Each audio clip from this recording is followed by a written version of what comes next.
দেশের চাবি আপনার হাতে, পরিবর্তনের জন্য হ্যাঁ ভোট। এই প্রতিপাদ্যে দেশের বিভিন্ন জেলায় গণভোটের প্রচার ও ভোটের গাড়ির প্রচারণায় সরব অন্তর্বর্তী সরকারের উপদেষ্টারা। জবাবদিহিমূলক রাষ্ট্র, স্বাধীন বিচার বিভাগ ও ইনসাফ কায়েমের জন্য গণভোটে হ্যাঁ ভোট দেওয়ার আহ্বান জানিয়েছেন প্রধান উপদেষ্টার বিশেষ সহকারী অধ্যাপক আলী রিয়াজ। সোমবার দুপুরে ময়মনসিংহে গণভোটের প্রচার ও ভোটার উদ্বুদ্ধকরণের উদ্দেশ্যে মত বিনিময় সভায় এসব কথা বলেন তিনি।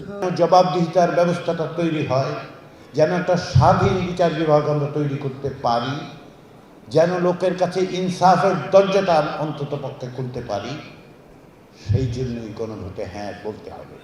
দেশ থেকে অত্যাচার, নির্যাতন, নিপীড়ন বন্ধ করতে চাইলে হ্যাঁ ভোট দিতে হবে বলে জানান উপদেষ্টা ডক্টর আসিফ নজরুল। বগুড়ায় ভোটারদের আস্থা বাড়াতে ও গণভোটের বিষয়ে মতবিনিময় সভায় এ কথা বলেন তিনি।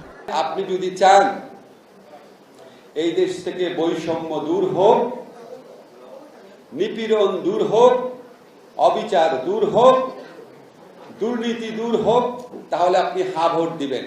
কিশোরগঞ্জ, হবিগঞ্জ ও যশোরেও গণভোটের গুরুত্ব তুলে ধরেছেন স্থানীয় সরকার উপদেষ্টা আদিলুর রহমান খান, ধর্ম উপদেষ্টা ডক্টর আফম খালিদ হোসেন, মহিলা ও শিশু বিষয়ক মন্ত্রণালয়ের উপদেষ্টা শারমিন এস মুর্শিদ। তারা অভিযোগ করেন, গণভোট নিয়ে যারা প্রশ্ন তুলছে তারা মূলত পলাতক শক্তি। বাংলাদেশের জনগণ জুলাইয়ের কাফেলায়, তাই বাংলাদেশ গণভোটানের পক্ষে অবস্থান নিয়েছে। এই গণভোটানে হ্যাঁ ভোট দিয়ে সেই অবস্থান পরিষ্কার করবে।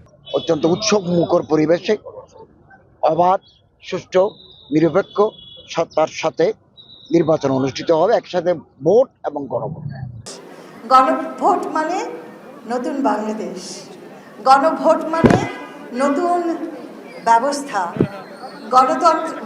গণভোট মানে গণতন্ত্র, গণভোট মানে আমাদের রাজনৈতিক দলগুলোকে সকলকে গণতন্ত্রের পথে ফিরিয়ে আনা।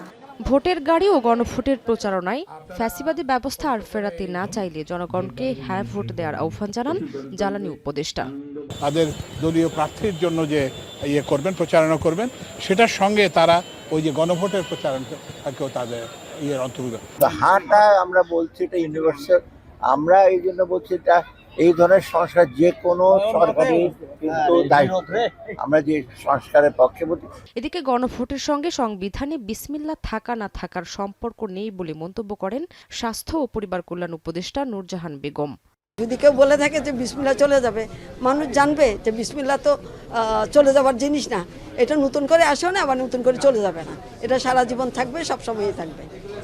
পাবনা এডওয়ার্ড কলেজ মাঠে গণভোট নিয়ে প্রচার গাড়ি ও কার্যক্রম পরিদর্শন শেষে তিনি বলেন, সঠিক সময়ে উৎসবমুখর পরিবেশে নির্বাচন অনুষ্ঠিত হবে। শামীমা শাম্মী, এখন।